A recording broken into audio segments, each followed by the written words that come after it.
You with this boat here, sir? Yes.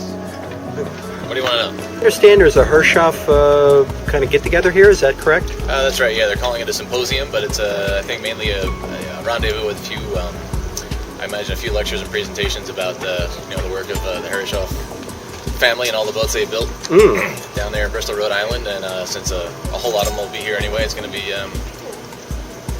neat to hear about a lot of the boats and also get to see a lot of them firsthand. Well, tell me about this one. What's her name? This boat is called Neith, Neith. She's named for the Egyptian goddess of the hunt.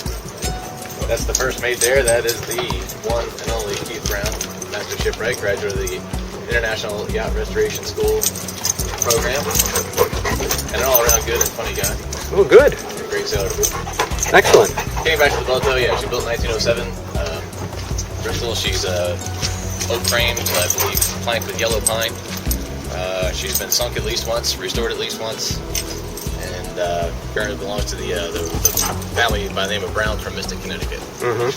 She's signed by Nathaniel G. Herreshoff and built, as I said, in Bristol at the Herreshoff Manufacturing Company. And what date was that? 1907. 1907, wow. Yeah, they cranked them out pretty quick in those days. Wow. She's, 53 on deck? 53 on deck, and probably another 4 for bowsprit. And at one point, her bowsprit used to be larger. Now it's shortened. And it was originally gaff rigged, but now she's rigged as a sloop. Mostly for, it's a little bit safer, and just as a cruising boat, it works a little bit better. Okay. But, and it's similar to a lot of other boats. Its size, but it doesn't subscribe to any class. It was built as a custom boat, so it's not a New York 30 or a New York 50 or any other type. It doesn't have a class. It was just built as a one-off, specifically for the first owner.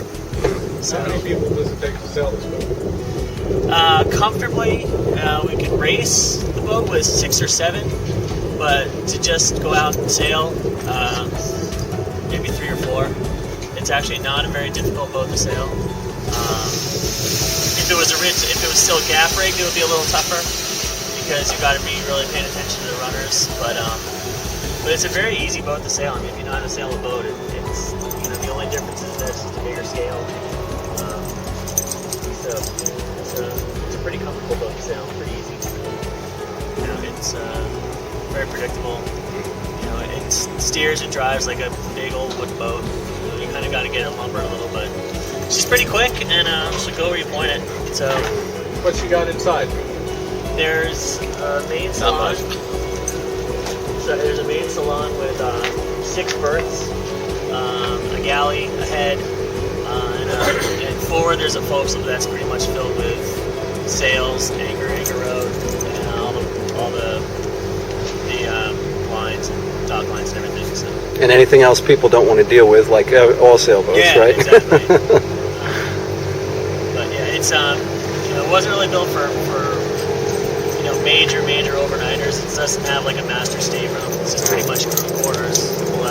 Kind of a giant day sailor, huh? Yeah. Wow. And who was the original owner? Do you know who it was built for? I don't know. I don't know off the top of my head. Do you know? Off the top of my head, I couldn't tell you. Tell you what, though, if you come to the symposium, we might I'll probably tell you. get a lot of info about that. Can anybody just show up? Yeah. I think. It's Oh yeah. open to the public. Open to public. Oh, Yep. okay. I think.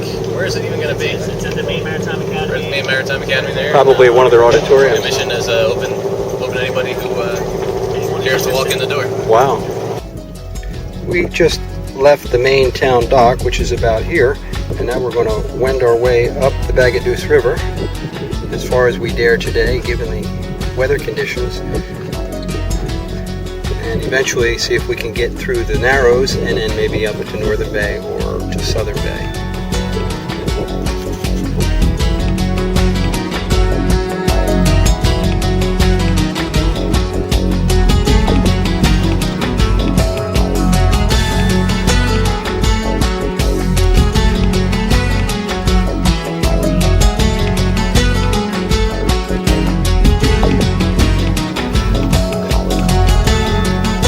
Right now we're drifting with the incoming tide up the Bagaduce River.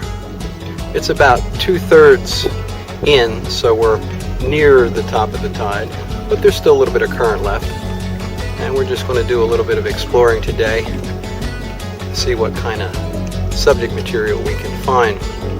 The forecast is for some pretty nasty thunderstorms to come in, at least north of us.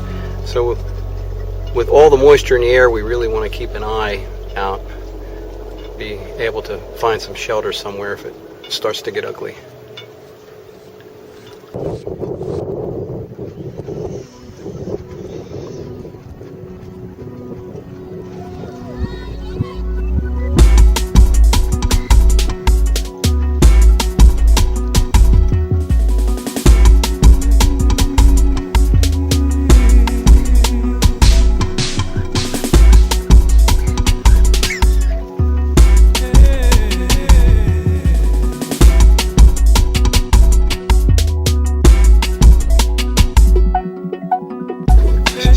Fish finder sounder, which is working out really well. I'm not really interested in fishing, but I do like the fact that it gives you some indication of what the bottom consists of. And it was just as inexpensive and actually easier to mount. Take a look at my mounting system here. I just put a little bit of a periscope arrangement on the transducer.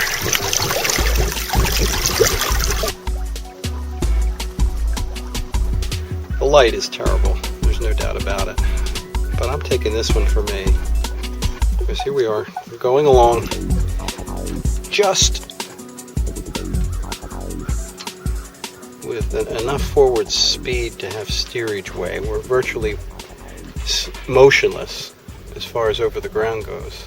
I can look at this in the wintertime and it'll remind me of what it's like to be out in the boat in nice warm weather. Just all natural sounds.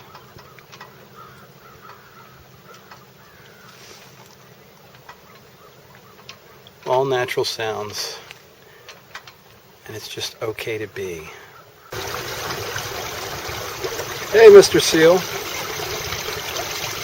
Thank you for posing. Yeah. And just emerging from behind that excursion liner is the famous Blue Guitar, which is rumored to be owned by all sorts of famous types.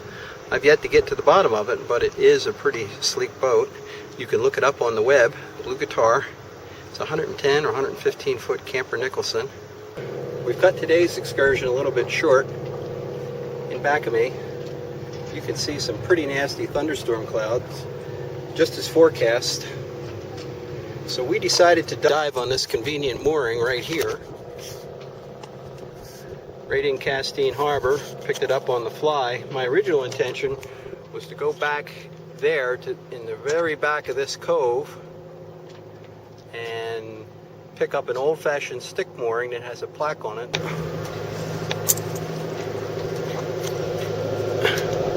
Pretty nasty clouds. It's only a matter of time till we see lightning, I'm sure.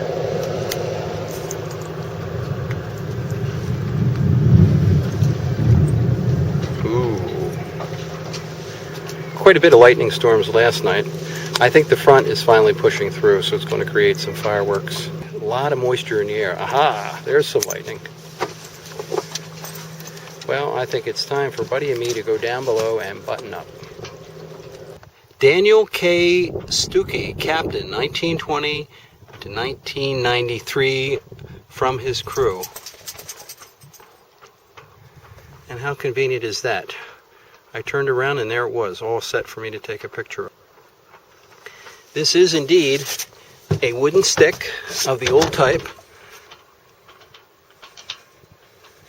I just spoke with Kenny today and he said he had checked it out and it's a good mooring for us. So we're going to use that tonight. Wednesday morning in Castine around 6 a.m.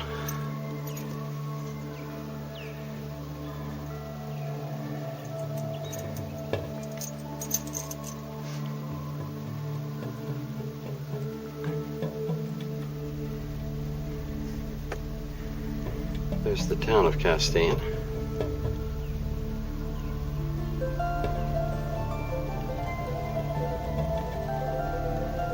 And here's our nearby Ram Island.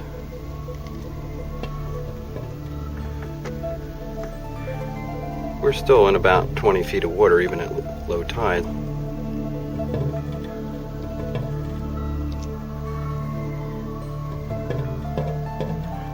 Looks like it might be a pretty day for a change.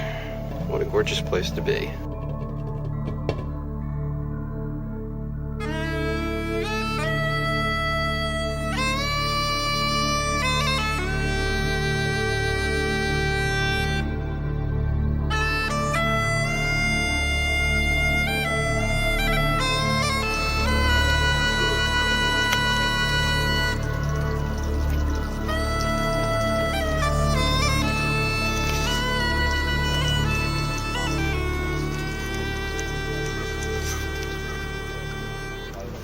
Geez, what an ugly boat. I know, it's tough. How do you stand it?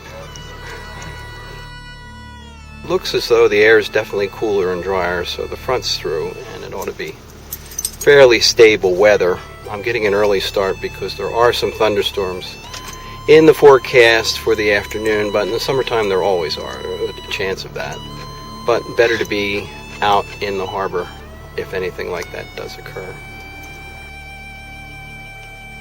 Now there's a sun porch to die for. What a nice old estate.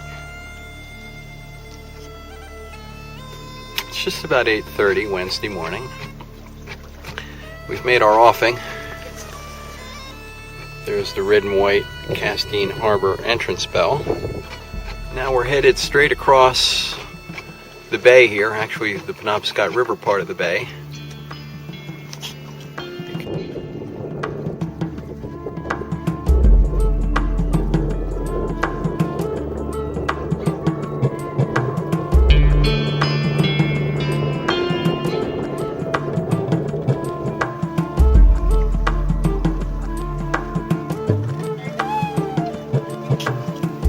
In the distance,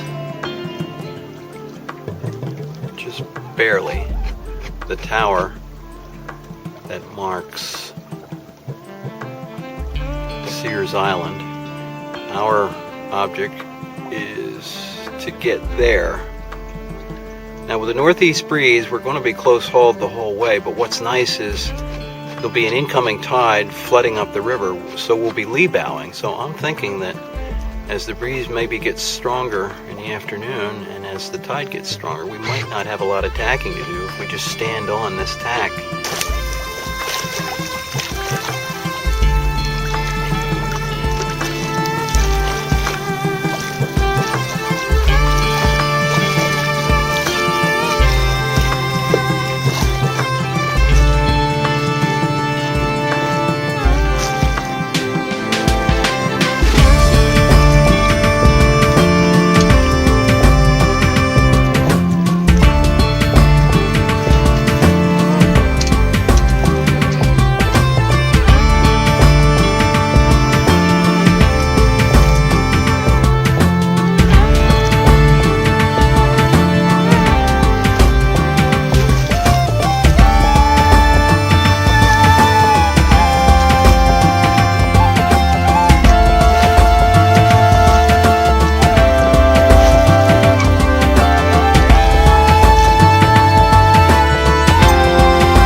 What do you think, buddy? You having a good time?